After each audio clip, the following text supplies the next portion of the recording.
Hello!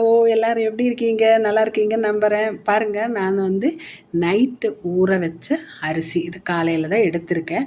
இது night நல்லா கொதிக்கிற தண்ணி முதல்ல அரிசி நல்லா வாஷ் பண்ணிவிட்டு கொதிக்கிற தண்ணி ஊற்றி ஊற வச்சுருக்கேன்.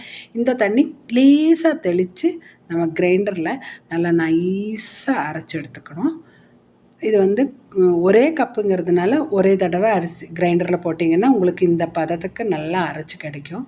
பாருங்கள், இந்த மாதிரி உருண்டை பிடிச்சா இப்படி வரணும். அந்த மாதிரி இருந்தால் தான் கொழுக்கட்டை மாவு மாதிரி வரணும். அதனால தான் கொஞ்சம் நல்லா அரைப்படணும். ப்ளஸ் அது வந்து தண்ணி கம்மியாகவும் இருக்கணும்.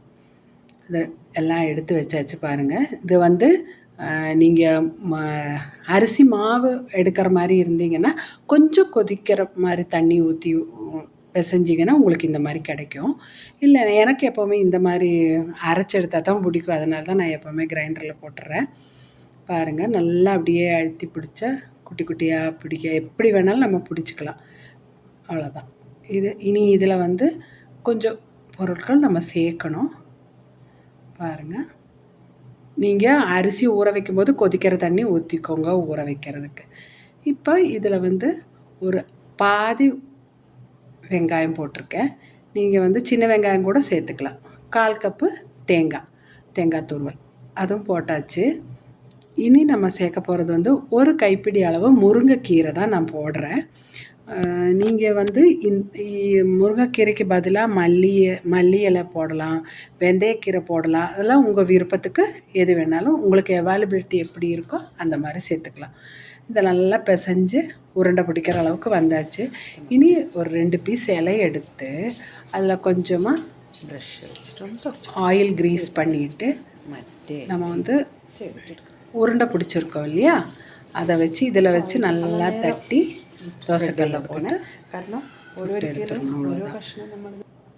பாருங்கள். நல்லா இப்படி உருண்டையாக நல்லா பிடிச்சிங்கன்னா தான் உங்களுக்கு கரெக்டாக அந்த ரவுண்ட் ஷேப்புக்கு வரும். இப்படி கிண்ணத்தை வச்சு இப்படி அவ்வளோதான். பாருங்கள், நல்லா வந்துருச்சுல. இது அப்படியே அந்த இலையை எடுத்து தோசைக்கல் மேலே போட்டிங்கன்னா உங்களுக்கு நல்லா ரொட்டி வரும். கொஞ்சம் ஓரளவுக்கு வேகிற கொஞ்சம் மேலால் இது ஆறும்போது மட்டும் மூடி வச்சுட்டு 2 நிமிஷம் கழித்து திருப்பி போட்டுருங்க. திருப்பி போட்டு திரும்பவும் மூடி வச்சுருங்க. மூடி வச்சிங்கன்னா நல்லா அந்த மேலேயும் கீழே ஆவி இறங்கி நல்லா வெந்து வந்துடும். ஓரளவுக்கு வெந்தாச்சு. உங்களுக்கு சந்தேகமாக இருந்தால் கொஞ்சம் திருப்பி போட்டுட்டு, நான் வந்து இது வரைக்கும் ஆயில் எதுவும் தடவலை. முதல்ல தோசைக்கல்ல கொஞ்சம் தடவினேன், அவ்வளோதான். இனி கொஞ்சமாக நெய்யாக உங்களுக்கு பிடிச்ச எந்த ஆயில் வேணாலும் கொஞ்சம் க்ரீஸ் பண்ணிக்கோங்க.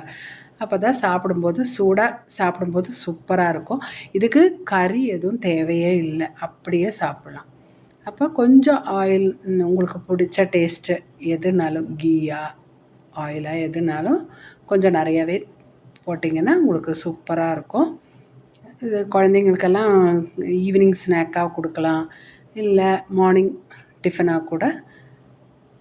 ரொம்ப பிஸி டைம்லெல்லாம் கூட உங்களுக்கு கறியெல்லாம் எதுவும் செய்ய தேவையே இல்லை இனி கறி வச்சு தான் சாப்பிட்றோம்னு சொன்னாலும் சிக்கன் குழம்புக்கெல்லாம் சூப்பராக இருக்குங்க. இதே மாதிரி மிச்சத்தையும் செஞ்சு எடுத்துட வேண்டியது.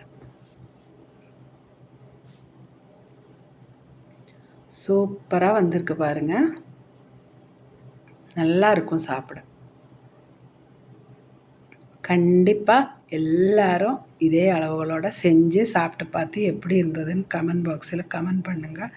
அடுத்த வாரம் சந்திக்கும் வரைக்கும் வணக்கம்.